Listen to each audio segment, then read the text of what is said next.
This is Newcap News with Elise Cox.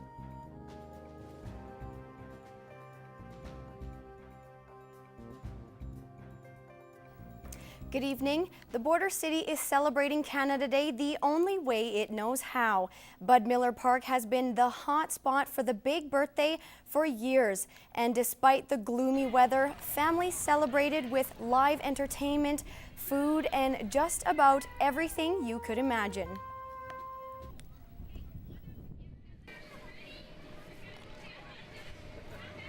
I think it's a great way to get everyone in the community together, as well as surrounding communities for sure, and celebrate the great country that we have and all the different people we have in it. The fireworks are the main event tonight, and families are making a day out of it as they wait for the best show in town. Many people headed out to a northern Alberta lake this long weekend, only to be asked to stay out of the water. Alberta Health Services issued an advisory for toxic algae. And the first thing you see when you get to one of your favorite fishing holes is a slick of blue-green algae on the surface. Gary Love and his wife Laura were disappointed to find the blue-green algae bloom on Baptist Lake. They fish here almost every weekend until now. Fishing is over for this lake. We will go to other lakes that are cleaner. We're taking our boat to the car wash to wash it. And we'll be off to another lake in the area, and that's the end of Baptiste for us. Many say they would have made other plans if they knew beforehand. Information this new cell phone app puts at your fingertips. If I pressed on Baptiste Lake Recreational Area. It's called the Swim app. If you click on a beach, you'll find information on water quality, photos, history of the lake, even directions. And in the event of an advisory, a health advisory for that beach, it also provides that information and provides you alternatives in that area for where you can go to experience the joy of our waters around Alberta. Terry Scott has been on this lake for 4 decades and says the algae bloom comes and goes. It depends on the weather. If it's hot, you'll get the blue-green, but it does fade. As soon as we get a little rain, it sinks. Algae blooms are short-lived, but while it's present in a lake, Alberta Health Services warns people to stay on shore. It produces a toxin that can cause serious illness in people and animals. Symptoms include skin irritation, sore throat, fever, nausea, and diarrhea. But for some on Baptiste Lake today, having fun outweighed the risks. My grandkids and all my friends are up there tubing and water skiing. We've been doing it for every weekend for a long time, and nobody's gotten sick yet. This group of campers plans to make the most of the weekend despite the advisory, but will stay out of the water and keep their pets away from shore. Yeah, it's a little slimy. It's not as bad as some lakes have been to, but it's still pretty thick. Amanda Anderson, CTV News, Edmonton. With schools heading out on summer break, activities for youngsters are ramping up around the community. For some kids, though, the school break is more time to pursue their passion. Gerard Lampow introduces us to a couple horse riders who may one day make the medal round at major equestrian events. Lydia is seated aboard Gambler. She's been riding since about age 7. Her friend Natalie has been riding since age 4. Her horse has the regal name of King.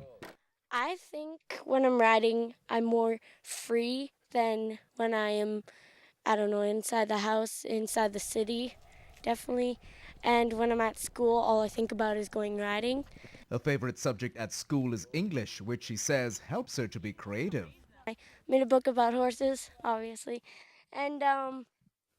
And so I aced that one, and I always get good marks in English. In teaching me to ride, Natalie says you can't be tense or nervous. You need to be patient, and even though she rides bareback... First of all, I think you should use a saddle. With the Olympics starting in a few weeks, these youngsters will be glued to all the equestrian events. The jumps they are working on now may one day see them going places.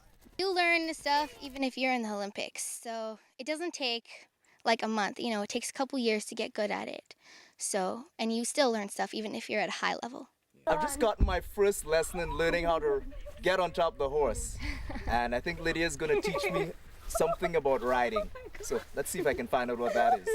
When I'm out riding, I forget like everything and I just focus on the horse. The girls' mothers tell us how they feel about their daughters riding. I think that's fabulous. I think it's a great way to grow up. If they're going to ride, and yes, they're going to fall off once in a while, but they have a fun and they learn and they grow, and that's the best thing. Gerard Lampau, Newcap News. It's been 2 months since the Vermilion Lloydminster riding elected a new face to represent our region in the legislature. Newcap caught up with newly elected MLA Richard Starke to find out how he's adjusting.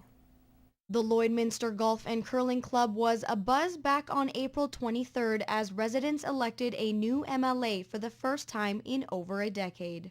I'm learning a lot. I'm enjoying it a lot. So, that part of things is going very well. And while a change in lifestyle was inevitable, it's been a bit of a juggling act so far with the amount of time spent on the road. The scheduling and managing the schedule. There are a lot of demands. There are a lot of events to attend that people appreciate your attendance at, and there are a lot of groups and individuals that want to have some time to sit and chat with you about an issue. And for Starke, experiencing the legislature has been the most rewarding. A lot of people see that as the most public part of it, and there's a lot of things that happen that people don't necessarily see as being as public, but we only had like a 1 week long session. But it was great. I had the opportunity to give my first speech, which was a big thrill for me. Over the next 4 years, Starke says he has a long list of things he hopes to accomplish, including improving health care and education in our region, as well as across the province. Emmett Murphy joins me on the desk now for a look at sports, and you have been at Legion Park a lot this weekend. There's lots going on. Absolutely. The Lloydminster Blues are hosting the Alberta Softball B Provincials at Legion Park this weekend. The organization has 3 teams competing, the U12s, U14s, and for the first time, the U16s. The U16s had some trouble keeping up with the strong competition, failing to win any of their 4 games in this weekend-long tournament. To put a starter crew together like this and head out to provincials is a big task. And 2 of their 4 games were competitive. They were right in it except for a couple innings. The defense fell short, and otherwise a good showing. Zaire says the important thing was to lay a good groundwork for the program in the hopes of becoming a powerhouse in years to come. That just may be the case if the play of the upcoming U14s is I think any they're going to be finishing 4-0. At least 3 of those games have been mercied or close to. So really strong. They've got depth at pitching, defense. Their bats have come alive again this weekend. The U14s aren't the only strong local team in action this weekend. The U12s absolutely crushed their opponents. They stomped the Hornets and Angry Birds. As well, they won a wild one, 17-13 over the Whiplash. They should be in the playoffs tomorrow morning at Legion Park.